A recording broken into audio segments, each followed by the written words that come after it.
lire un texte dans le premier livre des Chroniques, chapitre 16. C'est quand David il a ramené l'arche de l'Alliance à Jérusalem. Il sautait, il dansait, il était heureux. Parce que l'arche de l'Alliance, pendant quelque temps, elle était restée stockée dans un coin. Et là, David a décidé, bon, c'est tous les détails, quoi, il a décidé de la ramener à Jérusalem. Alors c'est dans ce contexte que je vais lire le texte en question, c'est donc 1 Chronique chapitre 16, à partir du verset 6, oui, c'est ça. Alors voilà, il y a 36 versets. Les prêtres Benaïou et Yahaziel sonnaient continuellement de la trompette devant le coffre de l'alliance de Dieu. Donc l'arche est arrivée à Jérusalem. Ce fut à cette époque que David chargea pour la première fois Asaph et les membres de sa famille de célébrer l'Éternel. Alors peut-être que toute cette semaine, on a laissé l'arche de l'Éternel dans un coin. Alors ce matin, ce qui serait bien, c'est de ramener tout ça dans la maison du Seigneur ensemble. Alors voilà ce que dit David. Louez l'Éternel et faites appel à lui. Publiez ses œuvres parmi les nations. Chantez à sa gloire et célébrez-le en musique. Racontez sans cesse toutes ses merveilles. Appel au témoignage là. Soyez fiers de lui, fiers de notre Dieu. Car il est saint. Que le cœur de ceux qui sont attachés à l'Éternel soit rempli de joie. Et l'Église dit Amen, là, normalement. Tournez-vous vers l'Éternel, faites appel à sa force. Aspirez à vivre constamment en sa présence. Souvenez-vous des merveilles qu'il a accomplies. Rappelez-vous ses prodiges et les jugements qu'il a prononcés. Vous, les descendants d'Israël, son serviteur. Vous, fils de Jacob, vous qu'il a choisi. Alors bon, pour nous, je dirais nous, vous qu'il a choisi. Notre Dieu, c'est l'Éternel, c'est lui qui gouverne l'univers entier. Souvenez-vous pour toujours de son alliance, qu'il a donné sa parole pour 1000 générations. Il a conclu un traité avec Abraham, il a confirmé par serment à Isaac, il a confirmé à Jacob en faisant une loi. Et pour Israël, une alliance pour toujours. Il a déclaré, je te donnerai le pays de Canaan, je serai la part que vous avez possédée, que vous allez posséder. Vous étiez alors qu'un très petit nombre, une poignée d'immigrants, errant ça et là, d'une nation à une autre, d'un royaume à un autre. On était comme ça avant d'appartenir à Christ. On errait de droite, de gauche. Mais Dieu ne laissa personne les persécuter. Pour les protéger, il punit des rois. Il ne maltraita pas ceux qui se sont consacrés. Et ne faites pas de mal à ceux qui sont mes prophètes. Pardon. Chantez à l'Éternel, vous, gens du monde entier, gens de petite sainte, annoncez chaque jour la joyeuse nouvelle de son salut. Oui, publiez sa gloire au milieu des nations. Racontez ses merveilles chez tous les peuples, car l'Éternel est grand et comblé de louanges. Il est redoutable, bien plus que tous les dieux. Car tous les dieux des peuples ne sont que du néant, alors que l'Éternel a fait le ciel, splendeur et majesté, rayonnement de son être, et puissance et beauté comme son sanctuaire. Célébrez l'Éternel, vous, nations de la terre. Célébrez l'Éternel en proclamant sa gloire et sa puissance. Célébrez l'Éternel et son nom glorieux. Apportez vos offrandes et venez devant lui. Et là, prosternez-vous. Adorez l'Éternel dans l'éclat de sa majesté, sa sainteté. Vous, gens du monde entier, tremblez devant sa face. On a affaire à un Dieu 3 fois saint. Le monde est ferme, il n'est pas ébranlé, que le ciel soit en joie et que la terre exulte. Qu'aux nations on proclame que l'Éternel est roi, que la mer retentisse et tous ceux qui l'habitent et que toute la campagne, tous ceux qui s'y trouvent exultent d'allégresse. Que dans les bois, les arbres poussent des cris de joie devant l'Éternel, car il vient juger la terre. Célébrez l'Éternel, car il est bon, car son amour durera toujours. Délivre-nous, ô Dieu, notre Sauveur, rassemble-nous, délivre-nous du milieu des nations. Nous te célébrerons, toi qui es saint, et mettons notre gloire à te louer. Loué soit l'Éternel, Dieu d'Israël, d'éternité en éternité, jusqu'en éternité. Et que le peuple entier réponde Amen. Et puis encore, louez l'Éternel. C'est vraiment formidable ce texte, il est vraiment d'une magnificence. Il n'y a pas tellement de termes. Alors on va commencer à louer l'Éternel par un premier chant qui s'appelle Majesté. Et en second titre, c'est Me voici, Majesté, me voici. Alors voilà, si on a répondu à l'appel du Seigneur ce matin, on peut se lever, chanter, et que ce cantique soit notre cantique à nous.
Avant d'aller plus loin, on va remettre ce culte entre les mains du Seigneur. Ensuite, je vais peut-être en faire un texte. Voilà. Notre Dieu, nous voulons nous prosterner devant ta majesté, parce que tu es notre Dieu, tu es notre roi, tu es notre Seigneur, tu es notre Créateur. Tu as tout accompli. En Christ, tu es venu, Seigneur, nous sauver, nous sortir, Seigneur, du bourbier dans lequel nous étions, dans notre vie de péché. Tu t'es condamné à la mort, Seigneur. Ta colère était sur nous. Aujourd'hui, en Christ, tu nous as justifiés. Tu as déclaré saint devant toi aussi, Seigneur. Et aujourd'hui, nous marchons devant ta face, en toute liberté. Te bénissons pour cela, Seigneur. Et voulons te remettre ce temps de louange, d'adoration qui t'est consacré. Nous avons mis ce temps à part pour toi. Tu nous as convoqués aussi pour cela, Seigneur. Et nous voulons ce matin, Seigneur, mettre tout de côté et n'avoir nos cœurs que tournés vers toi, Seigneur. Bénis-nous, Seigneur, bénis ta parole, bénis ces temps de chant, ces temps de prière, Seigneur. Nous voulons vraiment que tu sois pleinement glorifié au milieu de nous. Et rempli de ce que tu vas nous donner ce matin, nous voulons affronter la semaine qui va venir, Seigneur, sous ton regard, dans la puissance de ton esprit, et soumis à ta parole, Seigneur. Amen. Amen. Je vais lire 1 Pierre 2, 4. Après, nous chanterons quelques chants. Alors, 1 Pierre 2, à partir de verset 4. Là, voilà. Il est la pierre vivante, parlant de Jésus. Alors je vais changer il, je vais marquer, je vais dire Jésus. Jésus est la pierre vivante que les hommes ont rejetée, mais que Dieu a choisie, et à laquelle il attache grande valeur. Approchez-vous donc de lui, et puisque vous êtes vous aussi des pierres vivantes, édifiez-vous pour former un temple spirituel et pour constituer un groupe de prêtres consacrés à Dieu, chargés de lui offrir des sacrifices spirituels qu'il pourra accepter favorablement par Jésus-Christ. Voilà, je ne vais pas plus loin. On va chanter 2 chants, l'un derrière l'autre, et après je laisse la place à notre frère qui va nous présenter son travail. Enfin, je ne sais pas exactement, enfin, on aura un diaporama, et voilà. Donc 2 chants, c'est par la grâce et devant le trône du Très-Haut. On va se lever, pour ceux qui veulent, à la liberté de notre mesure de chanter ces belles choses.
Intercède pour moi toujours.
vous ai remarqué, mais c'était superbe parole. C'est de richesse et de profondeur. Voilà, je laisse la place à notre frère. Oui. À Ruth aussi, bien sûr. Qui n'a pas demandé. Il n'y a pas de demandé, ça. L'année dernière, j'ai eu l'occasion d'aller à la conférence des CAEF et il y avait une demande par un couple pour du transport. Alors j'ai dit oui, je peux vous prendre. Et j'ai eu l'occasion d'emmener Mamie Finot et Anita avec moi dans la voiture. C'était vraiment un moment béni. Je les ai connus un peu plus à la conférence. Et quand ils ont demandé pour venir me faire un petit bonjour, c'était avec joie. Alors je passe un excellent week-end et je suis contente qu'ils puissent nous dire un petit mot de son travail au Madagascar. Merci. Bonjour frères et sœurs. Voilà, nous sommes missionnaires, nous étions missionnaires, on peut dire, à Madagascar durant 22 ans. Et voilà, on va parler un peu de notre mission. Nous sommes de passage chez Ruth, donc depuis vendredi soir, juste un petit week-end qu'on a pris.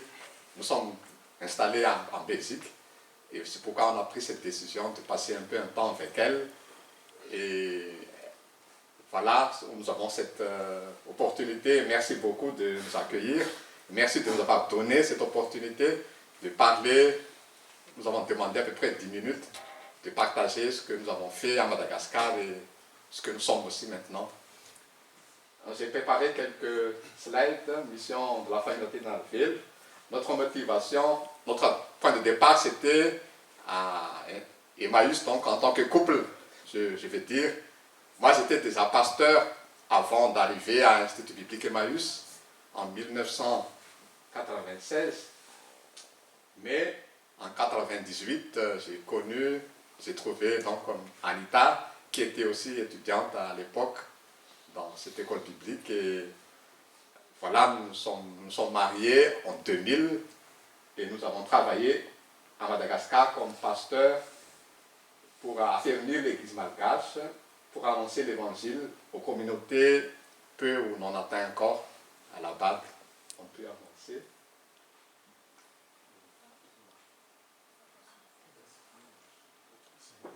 Et voilà, donc Madagascar, c'est le lieu où Dieu nous a... Chacun de nous a une histoire, je crois. Nous avons notre passé, le présent et l'avenir.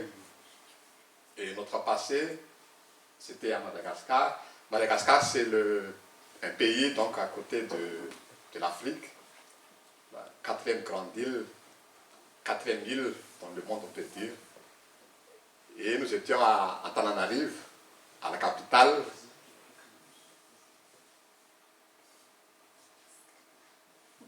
J'étais comme pasteur durant des années de 2000, notre mariage était 2000, on était pasteur d'une église, communauté évangélique indépendante de Madagascar, qui s'appelle CEIM, un peu le partenaire du CAF en Madagascar. Voilà notre histoire. Nous étions sans être soutenus par une mission au début, de 2000 à 2010. Et en 2011, nous étions entrés avec l'ASMAF comme missionnaire de l'ASMAF, du CAF, et avec SIM Belgique depuis 2013. Depuis 2017, nous étions un peu plus avec la SIM. Et depuis 2022, notre appartenance avec la SIM est un peu en stand-by, on peut dire, vu qu'il y a un changement de notre vie. Comme que je vais parler encore après, donc, tout à l'heure, si on peut avancer, si on arrive à Madagascar, le lieu où j'ai parlé, donc à Tananarive, ça se trouve à 11 000 km d'ici, à peu près Tananarive. À Madagascar, il y a des ethnies encore qui sont un peu atteintes. On peut avancer. Il il y a 18 ethnies dans l'île. Et la situation, c'est une expansion de l'évangile, de la prospérité, vu que le pays est encore un pays pauvre. Et cette situation favorise l'arrivée des évangiles qui prônent la prospérité. Si tu es chrétien, tu deviens riche, avoir des voitures, de la maison et tout ça. Et beaucoup sont attirés. Il y a aussi le syncrétisme et secte, progression importante de l'islam. Madagascar reste encore un pays démocratique qui n'est pas islamique, mais petit à petit, le nombre de l'islam, des musulmans augmente. Il y a 20 ans, 30 ans passés, c'était 1-2% de la population. Actuellement, ils sont dans le 8 à... Oui, ça peut atteindre vers le 10% de la population. Madagascar a 26 millions d'habitants en ce moment, à peu près. On peut avancer. Notre vision, c'est être celle de la terre et lumière pour le monde. Nous savons tous, c'est ce que Dieu nous a appelé comme lumière.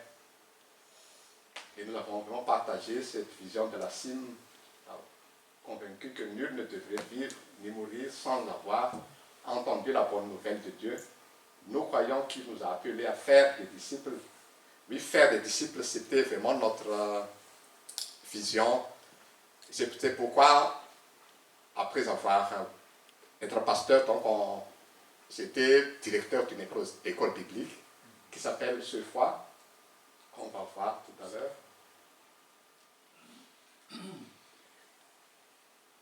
Notre action à Madagascar, donc moi j'étais directeur d'une école biblique qui s'appelle Seufoi, Centre évangélique de formation de l'océan Indien.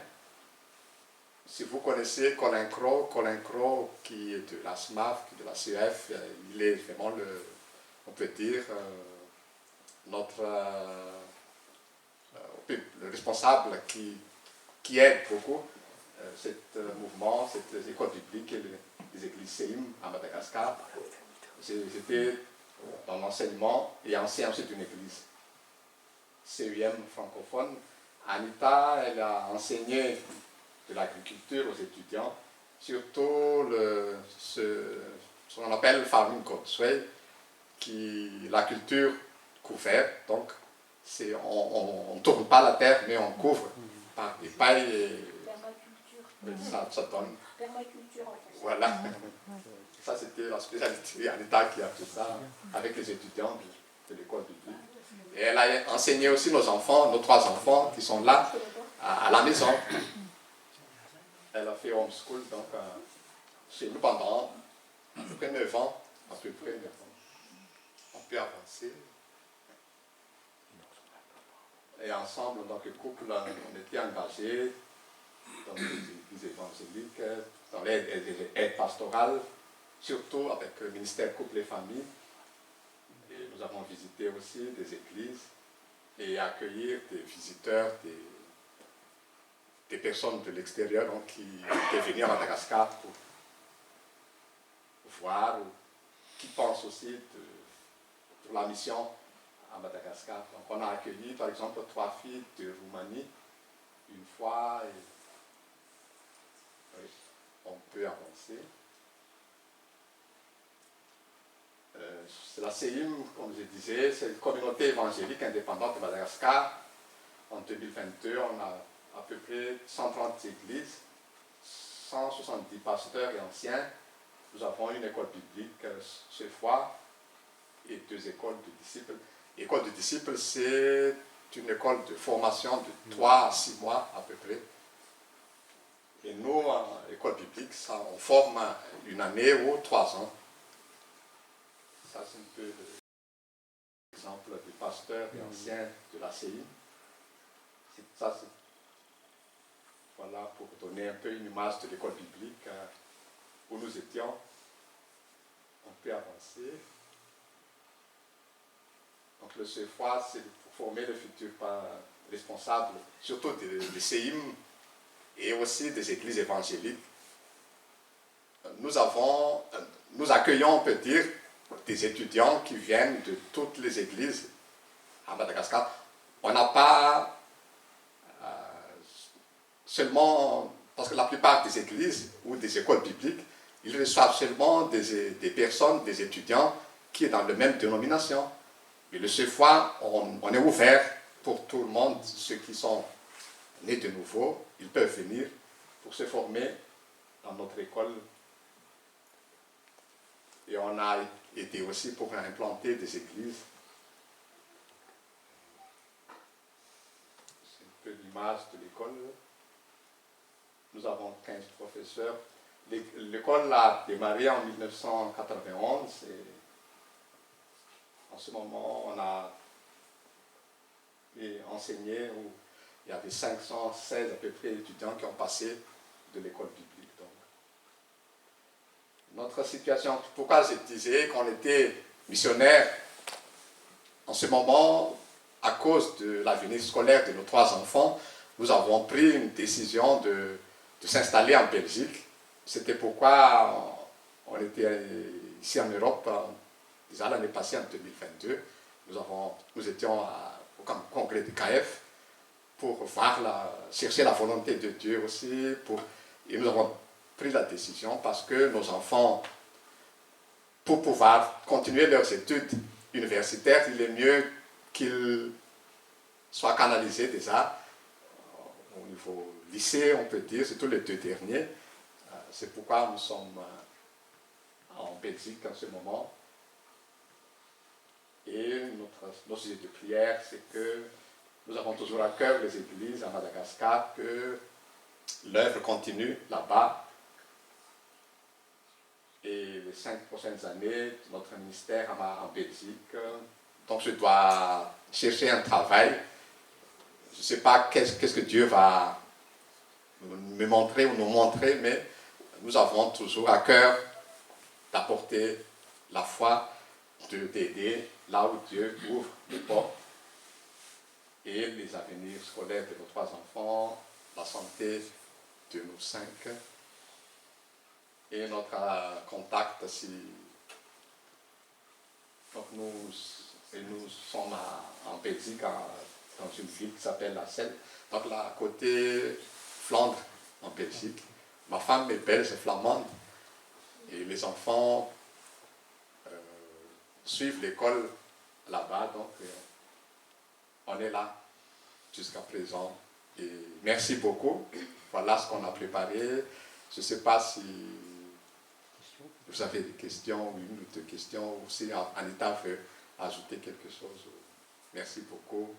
C'est ce qu'on voulait partager. Merci de penser à nous par vos prières au cas où.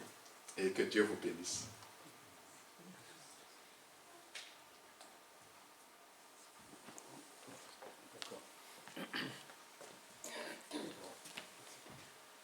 Merci beaucoup. Alors je propose qu'on prie pour notre frère, son épouse, sa famille, pour leur installation en Belgique, hein, et puis comment le Seigneur peut les conduire par la suite qu'ils découvrent. Peut-être demander à notre frère justement belge de prier pour eux. Vous comprenez le néerlandais? Son épouse peut-être, Anita. Et Anita et les enfants. Seigneur, c'est vraiment un privilège de te connaître et de pouvoir organiser notre vie autour de toi. Seigneur, nous te demandons ce matin de bénir notre frère et son épouse Anita, que tu les guides et que tu indiques à notre frère l'endroit ou la fonction qu'il va occuper prochainement. Seigneur, nous savons que nous pouvons tout déposer entre tes mains et que tu veilles. Ja, Heer God, wij danken u dat u er bent, dat wij op u steeds mogen rekenen. Heer, zegent onze broeders en onze zuster en ook de kinderen. Mochten zij hun plaats vinden hier of daar, tenminste in Nasselt. Heer, wij danken u dat wij uw kinderen zijn en dat wij mogen genieten van uw genade. Oui, Seigneur, te remercions de pouvoir bénéficier de ta grâce. Tu es un Dieu merveilleux et nous voulons encore te consacrer le reste de ce temps, de cette matinée à toi. À toi la gloire, Père, à toi la gloire, Seigneur Jésus. Amen. Amen. Merci beaucoup. Alors, il faut savoir qu'ici, c'est la Flandre littorale, on appelle ça. Flandre maritime, pardon. Oula, excuse-moi. Oui, c'est très bien. On va continuer de louer le Seigneur. Oula, le temps avance vite, apparemment, que j'avais prévu. On va chanter donc le prochain chant En Jésus seul, et puis je laisserai la place pour celui qui s'occupe de la scène, voilà, qui est en charge de la scène. C'est lui qui m'occupe.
Bonjour à ceux que je n'ai pas pu saluer tout à l'heure. On va passer, c'est vrai, à ce temps de scène, mais avant de partager ensemble le pain, le vin, une petite lecture en Jean chapitre 15, à partir du verset 7e. Certes, même si ce sont des versets que l'on connaît presque par cœur,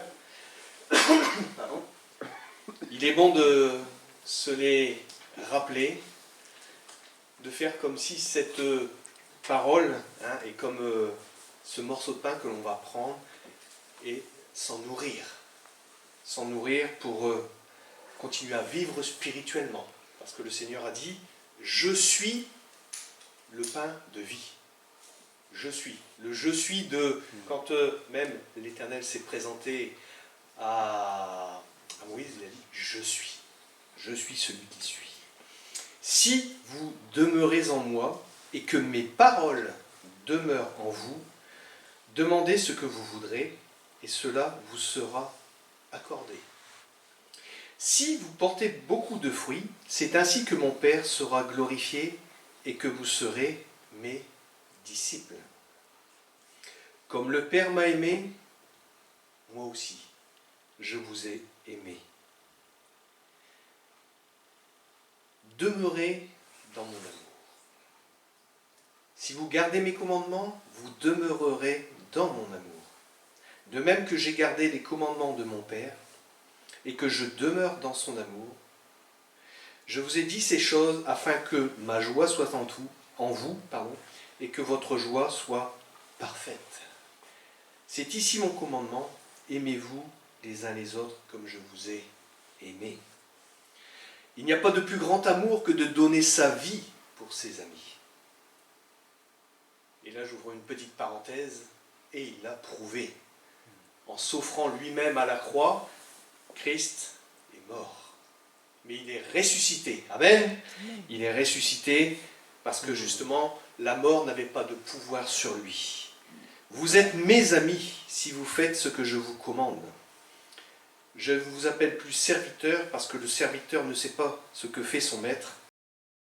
Mais je vous ai appelé ami parce que je vous ai fait connaître tout ce que j'ai appris de mon Père. Christ qui dit ça, ce que j'ai appris de mon Père. Ce n'est pas vous qui m'avez choisi, mais moi, je vous ai choisi. Et je vous ai établi afin que vous alliez et que vous portiez du fruit et que votre fruit demeure afin que ce que vous demanderez au Père en mon nom, il vous le donne. Ce que je vous commande, c'est de vous aimer les uns les autres. Il y a beaucoup d'amour aussi pour tous ceux qui se donnent.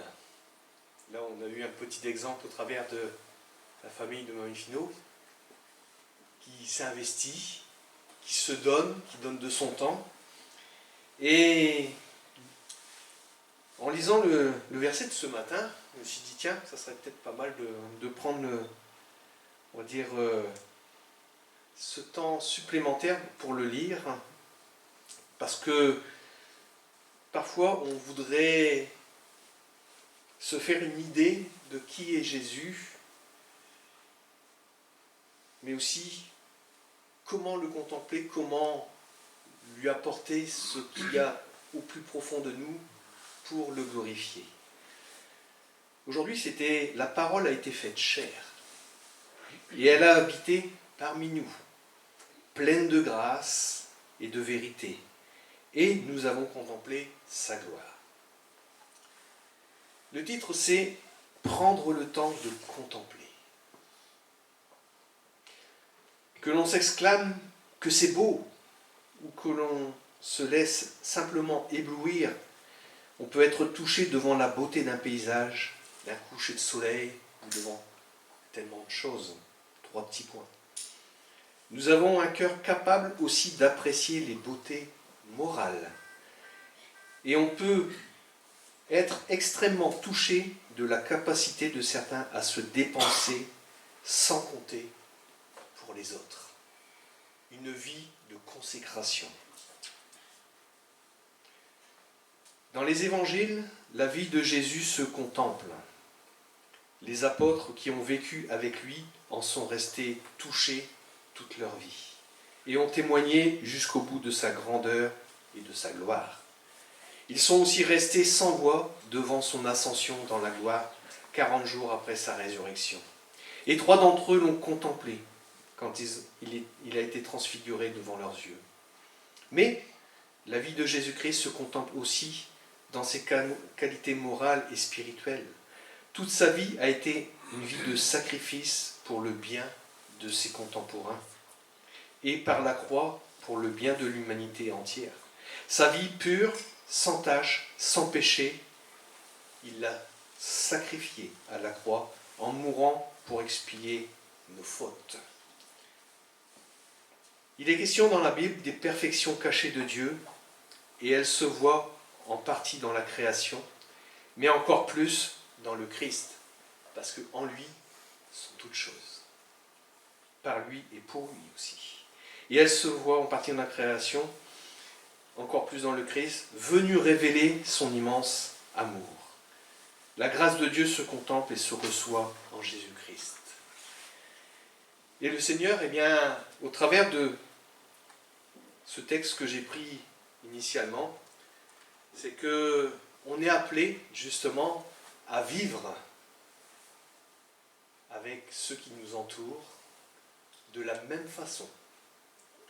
Savoir se donner. Donner de son temps. Donner en toute chose. Puisque le sacrifice, parfois, quand on regarde le Seigneur, quand il nous dit « Le Fils de l'homme n'a pas de lieu où reposer sa tête ».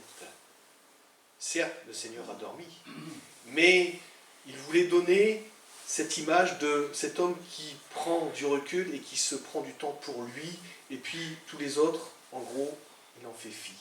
Non, il a vécu une vie de sacrifice.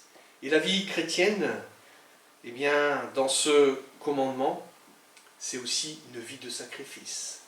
Ce sacrifice, quand on a un ministère, ou simplement, entre guillemets, simple chrétien.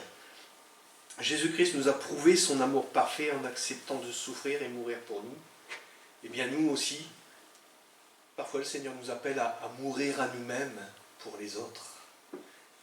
Est-ce que tu es, toi mon frère, ma sœur, ce sacrifice vivant de bonne odeur pour le Seigneur et pour tes frères et sœurs? Est-ce que tu es quelqu'un qui est prêt à donner de son temps, peut-être même de son argent, de 3 petits points, pour être à la ressemblance de Christ, être comme lui? Que son amour déversé dans nos cœurs nous amène à nous aimer comme Christ nous le demande. Cet amour que l'on ne peut même pas qualifier, tellement il est grand, tellement il est pur, tellement il est beau, eh bien, c'est cet amour-là que le Seigneur déverse dans nos vies et dans nos cœurs. Alors que ces paroles nous rappellent cet immense sacrifice qui a été accompli, ce pain qui nous est donné, c'est cette nourriture. Jésus dit « Je suis le pain de vie ». Celui qui me mange, hein, vous connaissez ces paroles, et après il y a aussi la coupe, c'est cette nouvelle alliance qui nous est donnée en Jésus-Christ, cette nouvelle alliance pour l'éternité. Il fait alliance avec nous, et c'est ce que nous allons partager ensemble. Cette preuve d'amour, eh bien, nous l'avons là, devant nous. Même si ce n'est qu'un peu de pain, un peu de jus de raisin, mais dans nos cœurs et en esprit, nous voulons nous rappeler que le plus bel acte d'amour, eh bien, Jésus-Christ l'a accompli à la croix du Calvaire, en s'offrant lui-même, en se donnant lui-même. Qu'est-ce que tu fais devant cela? C'est comme ce tableau qui avait été peint et en aparté, juste en bas, c'était marqué « Et toi, qu'as-tu fait pour moi ?» Est-ce que tu as accepté de me suivre? Est-ce que tu as accepté de donner ta vie? Est-ce que tu as accepté que je prenne les rênes? Et c'est peut-être cela le défi. Accepter de prendre les rênes de ta vie. Est-ce que tu es prêt à tout lâcher pour suivre le Seigneur? On va prier ensemble. J'invite mon frère à s'approcher pour partager ensemble. Et pendant ce temps, eh bien, nous voulons avoir cette louange collective pour le Seigneur parce qu'il est digne de recevoir notre adoration, notre reconnaissance éternelle. Amen. On va dire qu'on vit un peu comme des prémices. Hein. Un coin de voile se lève sur le ciel parce que ce repas, un jour nous le prendrons avec lui. Parce que ce sera le repas des noces. Tu es sa fiancée, il est notre fiancé. L'Église est la fiancée de Christ. Amen. Alors on va prendre ce repas déjà comme par avance avec lui. Amen.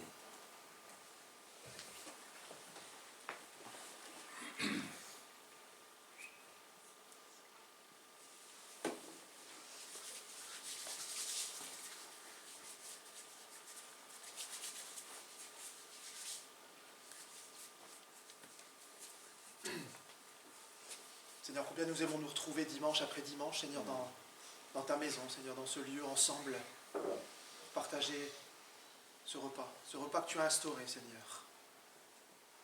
Et Seigneur, pendant que mon frère parlait à l'instant, Seigneur, je me remémorais les paroles de ce chant. Sur le mont du Calvaire, il était une croix où Jésus souffrit tant de douleurs, et c'est là qu'il mourut sur cette infâme bois pour sauver le plus vil des pécheurs. Et Seigneur, merci parce que un jour tu es venu à notre rencontre, Seigneur. Et Seigneur, tu nous as permis de fléchir le genou devant toi et de nous reconnaître pécheurs devant le Fils de Dieu, crucifié sur la croix, pour prendre notre place, pour nous laver de tout péché. Seigneur, combien nous te sommes reconnaissants, Seigneur, de ce que tu as fait dans nos vies. De ce que, oui, j'aime le dire, tu as fait de nos vies. Nous sommes des miraculés, Seigneur, parce que toi, le Fils de Dieu, tu es venu nous sauver. Tu es venu te donner une place auprès de ton Père. Oh, pas parce qu'on était meilleurs que les autres, Seigneur. Juste parce que tu nous as aimés comme nous étions, Seigneur, comme tu nous as créés, Seigneur. Et c'est vrai que nous sommes enfants de Dieu ce matin. Seigneur, gloire te soit rendue pour ce pain que nous allons partager ensemble. Seigneur, nous voulons, oui, nous rappeler, parce que nous sommes d'être oublieux, Seigneur, nous voulons nous rappeler combien ton corps a été brisé sur cette croix, à ma place, à ta place, à notre place ce matin, Seigneur. Béni soit ton nom, Jésus. Amen. Seigneur, nous voulons nous rappeler que ce pain, ce vin, même si ce sont des symboles, il y a tout cet aspect de vérité et aussi de sainteté qui sont derrière. Et nous voulons examiner nos cœurs pour savoir si oui ou non nous sommes dignes de prendre ce pain et ce vin. Seigneur, nous savons que dans ce monde, il y a énormément d'opposition et aussi d'actes de faiblesse, Seigneur. Et nous te prions, Seigneur, pour tous ceux, Seigneur, qui n'ont pas encore fait ce pas de la foi, eh bien, de leur montrer ta grâce et ton amour, et de faire que maintenant, si dans leur cœur il y a une condamnation, eh bien, à savoir que tu as payé le prix. La position, Seigneur, toi tu l'as prise, tu as dit oui, je vais payer le prix. Mais pour ceux qui sont encore peut-être ici dans cette assemblée ou dans ce monde et qui n'ont pas encore fait ce pas de la foi, qui ne t'ont pas encore accepté comme Sauveur et Seigneur, te prions, Seigneur, d'agir et de travailler leur cœur. Merci, Seigneur, de nous avoir permis, Seigneur, encore ce matin de nous réunir, mais aussi, Seigneur, de nous rappeler que tu es mort, mais aussi, Seigneur, tu es ressuscité. Et au travers de ce pain, nous voulons nous rappeler que c'est toi notre nourriture. Nous avons besoin, Seigneur, de toi, jour après jour. Merci aussi pour cette alliance que tu as faite, cette alliance qu'aucun homme n'aurait pu accomplir, parce que c'est par ton sang qui était pur, sans tache, que cela a été accompli. Merci, Père, dans le nom de Jésus. Amen.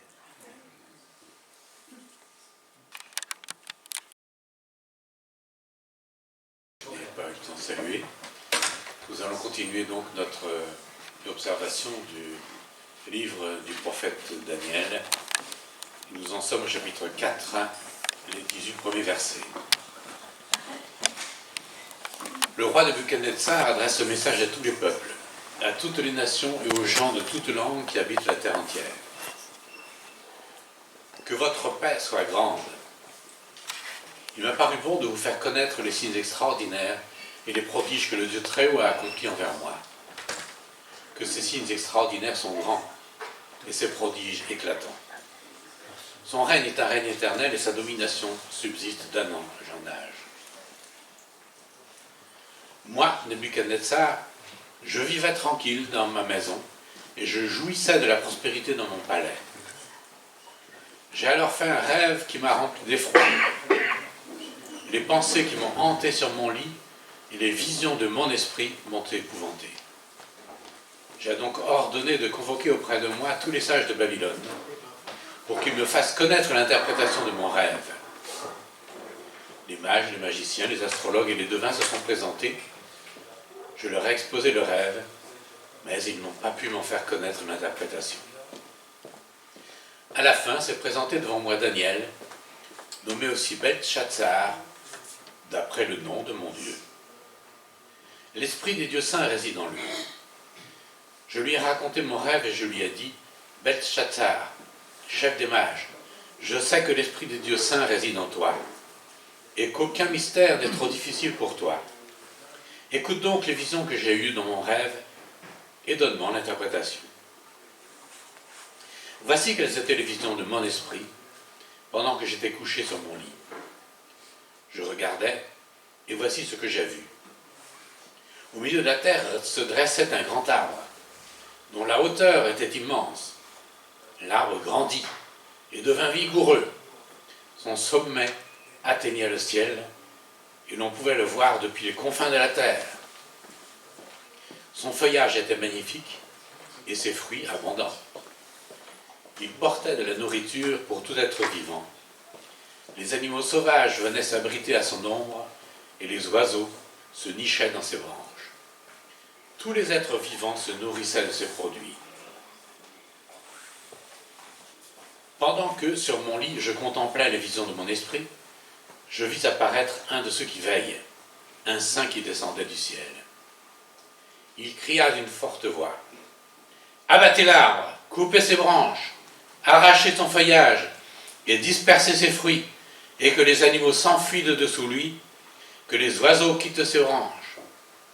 Laissez cependant dans la terre la souche et ses racines, liées de chaînes de fer et de bronze au milieu de l'herbe des champs. Qu'il soit trempé de la rosée du ciel, qu'il se nourrisse d'herbe avec les animaux. Que son cœur d'homme soit changé et qu'un cœur de bête lui soit donné, jusqu'à ce qu'ait passé 7 ans. »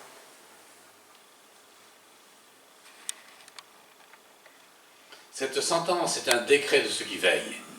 Cette résolution est un ordre des saints, afin que tous les vivants sachent que le Très-Haut domine sur toute royauté humaine, qu'il accorde la royauté à qui il veut, et qu'il établit roi le plus insignifiant des hommes. Tel est le rêve que j'ai eu, moi, le roi Nebuchadnezzar. Quant à toi, Beltchazzar, donne-moi l'interprétation, puisque tous les sages de mon royaume s'en sont montrés incapables. Mais toi, tu le peux, car l'esprit des dieux saints réside en toi.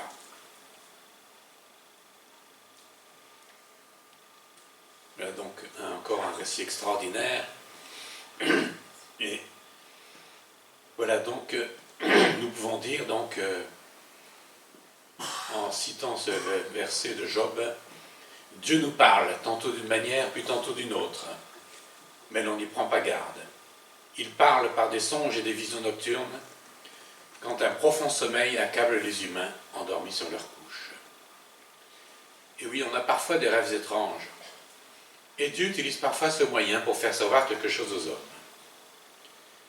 J'ai trouvé dans le livre qu'on commence à connaître, 360 histoires vraies, d'Alfred Kuhn, une histoire qui illustre cela. Il y a quelques-uns l'ont peut-être lu, mais c'est un des faits qui se passent aux alentours de 1900. Un médecin raconte, « Il y a 20 ans, j'étais à Biarritz pour des bains de mer.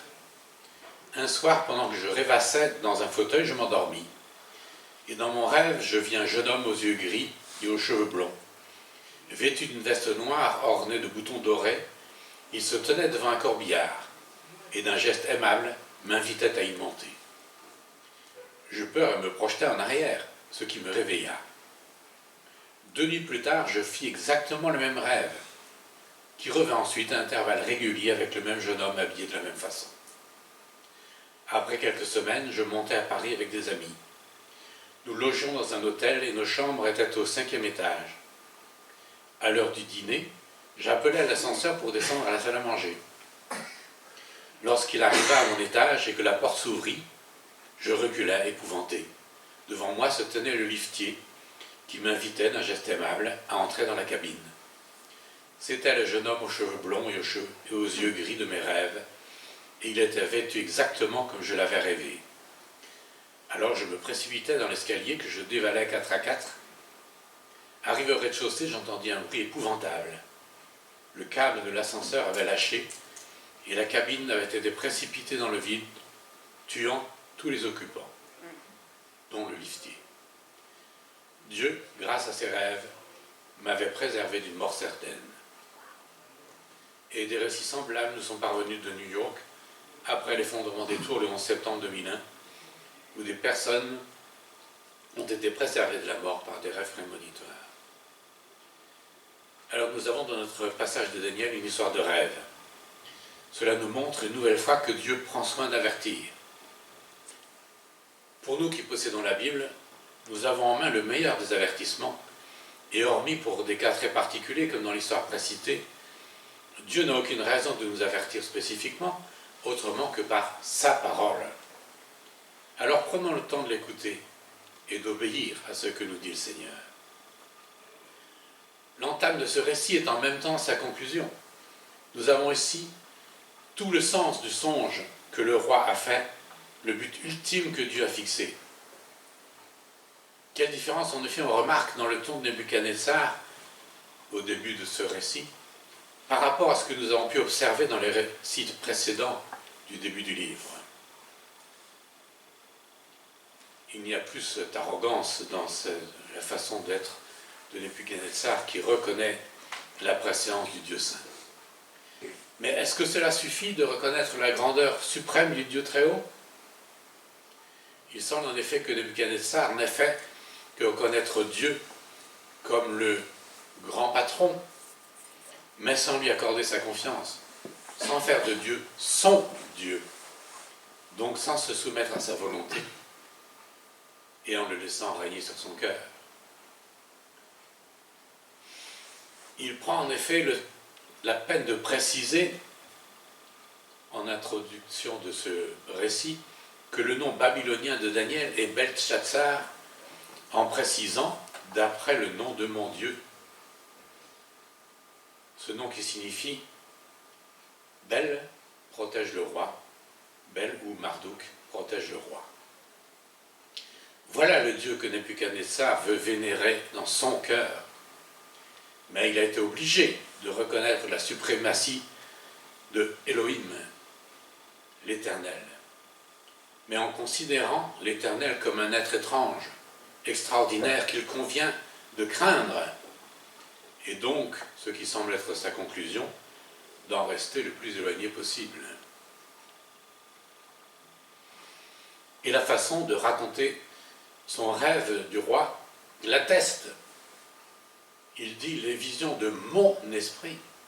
Certes, ce songe est incompréhensible pour lui, mais c'est lui qui l'a produit dans sa façon de voir.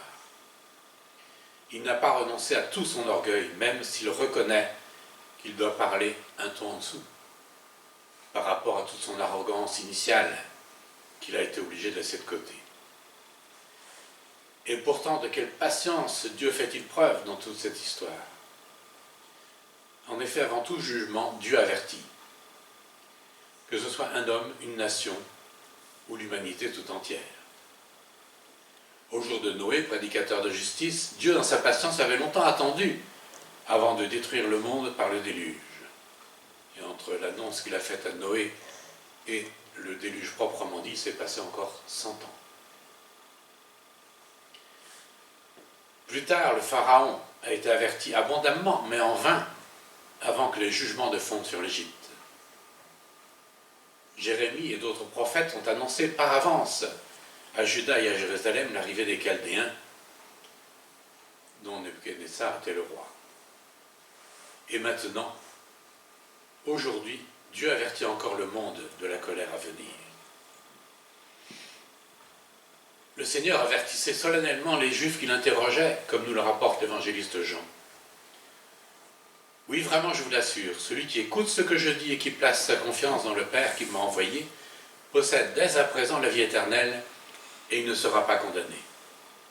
Il est déjà passé de la mort à la vie. Oui, vraiment, je vous l'assure, l'heure vient et elle est déjà là, où les morts entendront la voix du Fils de Dieu, et tous ceux qui l'auront entendu vivront.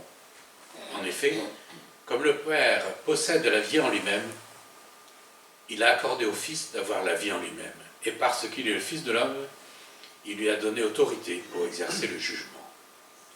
Ne vous en étonnez pas, l'heure vient où tous ceux qui sont dans la tombe entendront la voix du Fils de l'homme.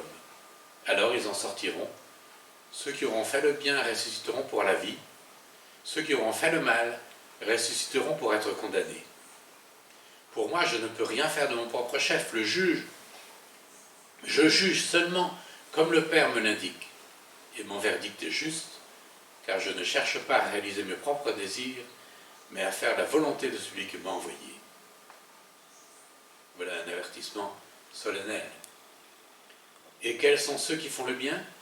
Eh bien, ceux qui obéissent à la parole du Seigneur, c'est-à-dire ceux qui croient dans leur cœur le message de l'Évangile, pour lequel le Seigneur est mort sur la croix pour nous laver de tout péché. Dieu donc commence par rendre Nebuchadnezzar attentif au fait que les hommes de son peuple ont de la valeur. On a pu remarquer que ses meilleurs conseillers, ce sont ces hommes issus de la déportation du peuple juif à Babylone. Daniel, Anania, Michaël et Azaria. Puis vient un premier avertissement avec l'épisode du premier rêve du roi. Seuls Daniel et ses amis ont été capables de lui interpréter et le rêve et son explication, en précisant bien qu'il n'était que le porte-parole du Dieu très haut. S'ensuit un deuxième avertissement lors de l'affaire de la désobéissance civile des trois compagnons de Daniel, Anania, Michaël et Azaria, que le roi nomme Shadrach, Meshach et Abednego, et qui n'ont pas voulu adorer la statue d'or du roi. Une affaire qui se solde pour le roi par une cuisante humiliation qu'il reconnaît du bout des lèvres. Job, en son temps, avait reconnu cet avertissement divin qui lui avait été donné par la bouche d'Élihu. Pourtant, Dieu parle tantôt d'une manière, tantôt d'une autre, mais on n'y prend pas garde. Il parle par des songes et des visions nocturnes, par un profond sommeil, quand un profond sommeil accable les humains endormis sur leur couche. Alors il se révèle à l'oreille des hommes, scellant les instructions dont il les avertit, afin d'écarter l'homme de ses agissements et de le préserver de l'orgueil. Ainsi le garde-t-il hors de la tombe. Il le préserve des coups de javelot. Vois, Dieu fait tout cela 2 fois, 3 fois pour l'homme, pour le détourner de la tombe et pour l'illuminer de la lumière des vivants. Donc voilà qu'il y a plusieurs avertissements qui sont donnés aux hommes, 2 fois, 3 fois, mais cela finit par s'arrêter. Et un homme averti en vaut 2, on dit dans la sagesse populaire. Eh bien, une fois qu'on est averti, il n'y a plus d'excuse. Et quelle grande différence il y a dans la conclusion de Job par rapport à celle de Nebuchadnezzar, qui ne fait que reconnaître la grandeur et la suprématie de Dieu. Voilà ce que dit Job à la fin de son livre. C'est pourquoi je me repens dans la poussière, dans la cendre. Job a tout lâché. Il n'a rien conservé de ses prétentions. Certes, au début de son épreuve, il se déclarait juste, mais sur ses propres mérites. Mais quand il eut fait la connaissance véritablement de Dieu, sa seule appréciation de lui-même devient « j'ai horreur de moi ». Et Dieu, sur ce constat, peut de nouveau le bénir abondamment. Ici, Dieu envoie un 3e et dernier avertissement à Nebuchadnezzar. Un songe mettant en scène un grand arbre. Le royaume de Nebuchadnezzar était extraordinairement prospère. Il avait même été déclaré la tête d'or dans le songe de la statue. Il est ici symbolisé par un grand arbre dont le sommet atteignait le ciel. Description à la mesure de l'appréciation que le roi avait de lui-même. Et on se souvient du sort d'une certaine tour projetée par les hommes pour atteindre le ciel. Dieu a confondu les hommes, brouillant leur langage pour qu'ils ne puissent plus s'élever et se croire invincibles. Dieu a mis un terme à l'orgueil des hommes en faisant s'abattre ce jugement, et il en est de même ici. La folie d'orgueil de Nebuchadnezzar, qui voulait atteindre les cieux, sera stoppée net, comme nous le verrons plus tard. Alors voilà, l'arbre gigantesque doit être abattu, ses branches coupées. Plus personne ne pourra s'y abriter, ni se repaître, ni s'y repaître. Sa magnificence est anéantie. Et quelle différence avec un autre arbre cité en Ézéchiel, au chapitre 17, versets 22 à 24. Voici ce que déclare le Seigneur l'Éternel. Je prendrai moi-même un rameau tendre de la cime du cèdre élevé, et je le mettrai en terre. Je couperai un tendre rejeton du haut de ses branches, et je le planterai moi-même sur une très haute montagne. Je le planterai sur une montagne élevée d'Israël. Il étendra ses branches et portera du fruit, et il deviendra un cèdre magnifique. Toutes sortes d'oiseaux habiteront dans sa ramure et viendront nicher à l'ombre de ses branches. Alors tous les arbres de la campagne reconnaîtront que moi, je suis l'Éternel, qui abaisse l'arbre élevé et qui élève celui qui était abaissé, qui fait sécher l'arbre vert et reverdir l'arbre sec.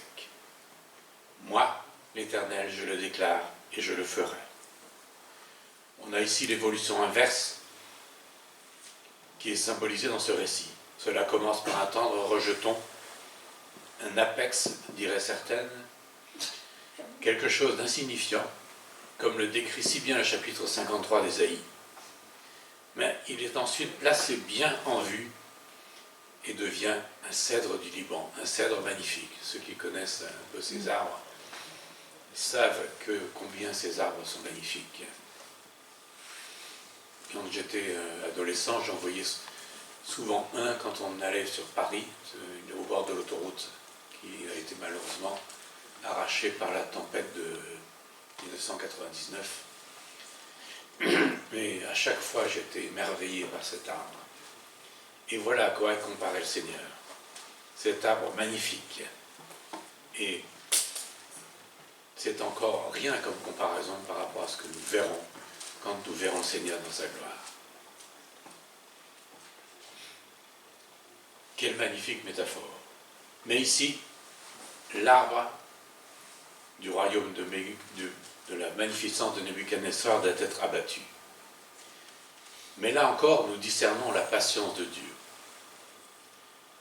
Il précise, le messager, laissez cependant dans la terre la souche et ses racines, liées de chaînes de fer et de bronze au milieu de l'herbe des champs, qu'il soit trempé de la rosée du ciel. Il y a donc une issue possible. La souche pourra reverdir et reprendre vie. Elle continue à être baignée de la rosée céleste. Dieu n'oublie aucun des hommes, et il veut que tous les hommes soient sauvés et parviennent à la connaissance de la vérité, comme le rappelle l'apôtre Paul à Timothée. Et Ézéchiel précise, dans le passage qu'on a lu tout à l'heure, que c'est l'Éternel qui fait mourir et fait vivre, qui fait sécher l'arbre vert et reverdir l'arbre sec. Nous pouvons remarquer que c'est bien dans cet ordre que les choses sont dites. L'Éternel, il fait mourir et il fait vivre. Si on a mis sa confiance en l'Éternel, eh bien, la mort n'est qu'un passage pour rejoindre le Seigneur. Et il fait vivre. Nebuchadnezzar discerne bien celui qui lui adresse ce songe. C'est un ange de Dieu qu'il nomme un de ceux qui veillent. Et il est étonnant alors que bien qu'ayant reconnu directement l'origine de son songe, il refuse de s'adresser à Daniel. Daniel qui pourtant était le chef des devins, titre qui lui avait été décerné suite à sa première interprétation. Il préférerait avoir affaire à ces charlatans habituels, qui l'auraient rassuré par une fable dont ils avaient le secret. Mais Dieu veille. et il ne permet pas que ces hommes corrompus le trompent par leurs mensonges. Comme Balaam n'avait pas pu nous prononcer de paroles de malédiction contre le peuple de Dieu, eh bien eux, ils ont la bouche clouée devant le roi et ne peuvent pas lui donner une fable, ne peuvent pas lui livrer une fable qu'ils auraient inventée de toutes pièces. Il faut dire que l'avertissement était déjà très clair dans son rêve. Voici ce que dit le messager: cette résolution est un ordre des saints, afin que tous les vivants sachent que le Très-Haut domine sur toute royauté humaine, qu'il accorde la royauté à qui il veut, et qu'il établit roi le plus insignifiant des hommes. Le roi ne pouvait pas ne pas avoir compris que cette phrase était pour lui. Nebuchadnezzar est donc obligé, bien à contre-cœur, de dépêcher Daniel. Daniel en qui il reconnaît l'inspiration divine, même si sa façon de l'exprimer révèle toute la distance qu'il garde avec Dieu. Il dit de Daniel que l'esprit des dieux saints réside en lui. C'est ainsi que Nebuchadnezzar nomme le Dieu de Daniel. Cette façon de s'exprimer pourrait laisser à penser qu'il estime que la sagesse de Daniel lui vient du panthéon des dieux. Et c'est probablement ce que le roi pense à ce moment-là, quand Daniel arrive enfin devant lui. On voit par contre dans l'introduction de ce récit, où il donne en fait en avant-première la conclusion de sa mise à l'épreuve, qu'il a fini par reconnaître, bien malgré lui, qui était Dieu, ce qui n'était pas le cas lorsqu'il a dépêché Daniel. Et pourtant, en quelque sorte, cette locution, les dieux saints, n'est pas si fausse, puisque Dieu, dès la Genèse, se nomme Elohim, ce qui en hébreu est le pluriel de Eloah. Cela préfigure déjà la Trinité divine.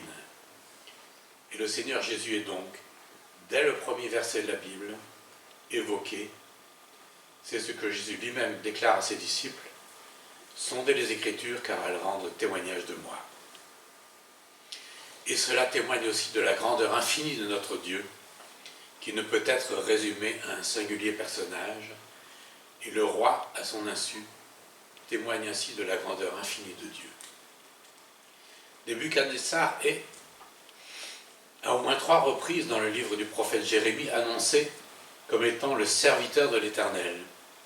Non pas que ce roi ait été un homme selon le cœur de Dieu, comme David, mais il a été obligé d'accomplir la volonté divine. Et sa victoire sur Juda, ce n'est que l'accomplissement de la parole de Dieu, et ce n'est en aucun cas le mérite personnel de ce roi mégalomane.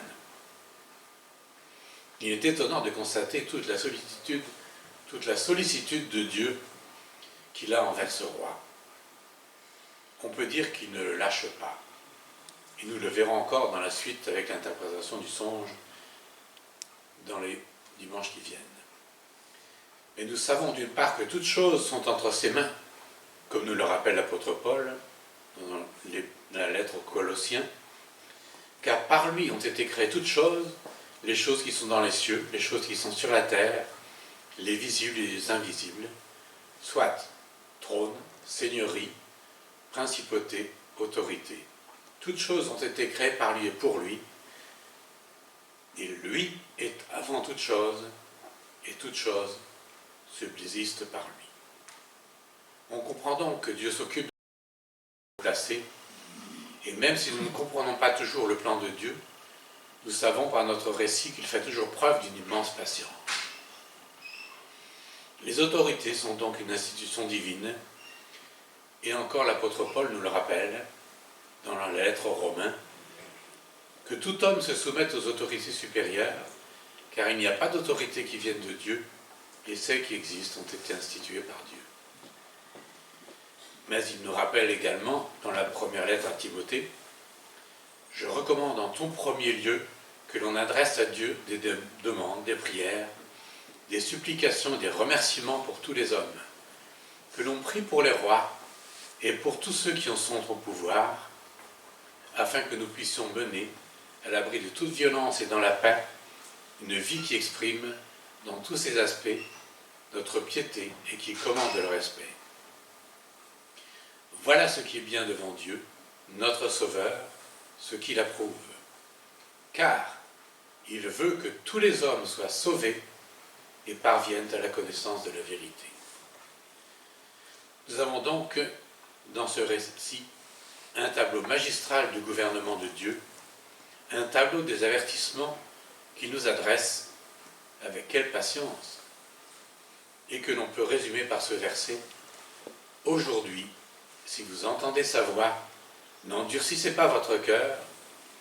Avertissement tiré du psaume 95 et relevé par 3 fois dans la lettre aux Hébreux, au chapitre 3, verset 7, 15 et au chapitre 4, verset 7. Et on y voit l'importance qu'il accorde aux autorités pour lesquelles nous devons prier et nous y soumettre. Et avec Nebuchadnezzar, nous voyons donc toute l'importance qu'il accorde à cela et comment il fait que ce roi a pu s'incliner devant sa volonté. Et je voudrais citer pour conclure ces paroles de ce chant que nous connaissons bien. Dieu, quel amour pour moi, quelle patience. Tu as conduit vers toi mon ignorance. Comment pouvais-je alors saisir ce que ton cœur voulait m'offrir? Un si grand miracle, un don si précieux. Ta mort à la Pâque nous ouvre les yeux. Ton salut remplace ma condamnation. Mon péché s'efface par ta rédemption. Loué sois-tu, Dieu Tout-Puissant. Loué sois-tu. Ce don si merveilleux, comment le vivre sans le répandre à ceux que tu veux suivre sur les chemins où ils s'égarent, loin de la vie et de l'espoir. Un si grand miracle, un don si précieux. Ta mort à la Pâque nous ouvre les yeux. Ton salut remplace ma condamnation. Mon péché s'efface par ta rédemption. Loué sois-tu, Dieu Tout-Puissant. Loué sois-tu.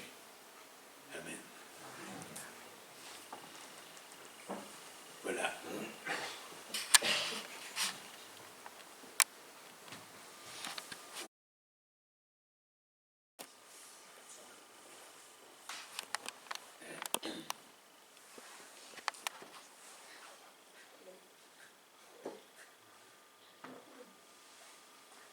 Alors, cette semaine,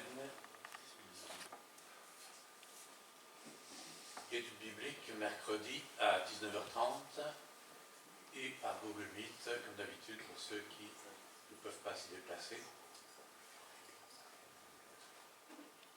Café et culte accueille à partir de 10h moins le quart dimanche prochain. Le 5 mars 2023, confection de gâteaux par les jeunes pour financer leur week-end à l'IBG Genève. Évidemment que je connais parce que c'est tronqué. Il faut fermer puis réouvrir. Venez avec vos petites pièces. Ça veut dire. Mettez quelques sous dans votre porte-monnaie ce jour. Ouais, vous ne voulez pas venir avec des sous.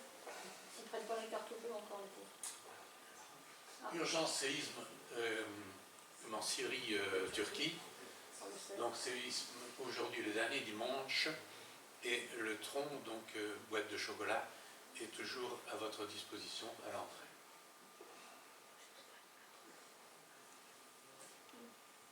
Pour nos agendas, le 11 mars à 9h30, conseil d'administration.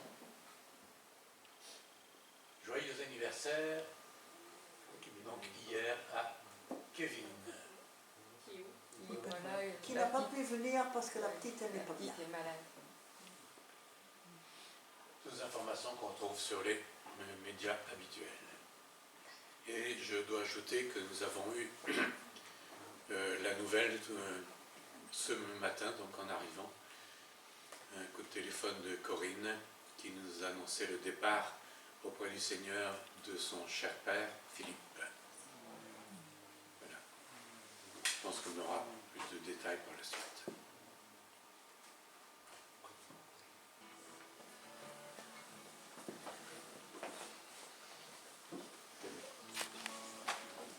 On se lever si.